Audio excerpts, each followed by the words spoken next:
کام ہوں گے تو بارش نہیں ہوگی۔ مہنگائی کا اس قدر بڑھ جانا، جو قوم بھی زکوٰۃ نہیں دیتی اس سے بارش روک دی جانے کی وجہ سے قحط سالی ہو جاتی ہے اور بارشیں روک دی جاتی ہیں۔ رسول اللہ صلی اللہ علیہ وسلم کی حدیث معجم کبیر کے اندر موجود ہے، اللہ کے نبی علیہ السلام نے فرمایا، جو قوم بھی زکوٰۃ نہیں دیتی اس سے بارش روک دی جاتی ہے۔ اگر زمین پر پرندے نہ ہوں، دیگر مخلوقات نہ ہو تو بارش کا ایک قطرہ بھی نہ برسے، ایک قطرہ بھی نہ برسے۔ اسی طرح حضور علیہ السلام نے فرمایا، جو قوم زکوٰۃ ادا نہیں کرتی وہ قحط سالی کے عذاب میں مبتلا کر دی جاتی ہے۔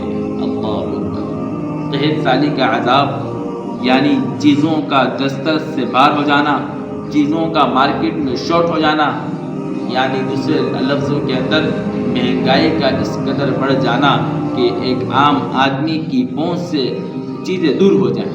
حضور علیہ السلام کا ارشاد ہے کہ دو کام ہوں گے تو بارش نہیں ہوگی، گندم نہیں اگے گی، چیزیں نہیں اگے گی اور قحط سالی ہو جائے گی۔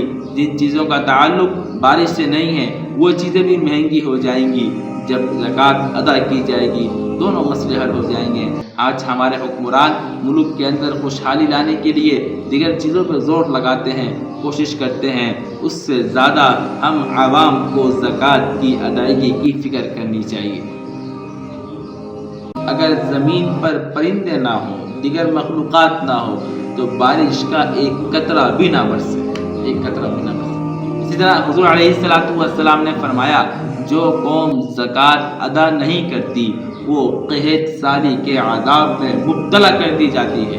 اللہ اکبر۔ قحط سالی کا عذاب یعنی چیزوں کا دسترس سے باہر ہو جانا، چیزوں کا مارکیٹ میں شارٹ ہو جانا، یعنی دوسرے لفظوں کے اندر مہنگائی کا اس قدر بڑھ جانا کہ ایک عام آدمی کی پہنچ سے چیزیں دور ہو جائیں۔ حضور علیہ السلام کا ارشاد ہے کہ دو کام ہوں گے تو بارش نہیں ہوگی، گندم نہیں اگے گی، چیزیں نہیں اگے گی اور قحط سالی ہو جائے گی۔ جن چیزوں کا تعلق بارش سے نہیں ہے وہ چیزیں بھی مہنگی ہو جائیں گی۔ جب زکوٰۃ ادا کی جائے گی دونوں مسئلے حل ہو جائیں گے۔ آج ہمارے حکمران ملک کے اندر خوشحالی لانے کے لیے دیگر چیزوں پر زور لگاتے ہیں، کوشش کرتے ہیں، اس سے زیادہ ہم عوام کو زکوٰۃ کی ادائیگی کی فکر کرنی چاہیے۔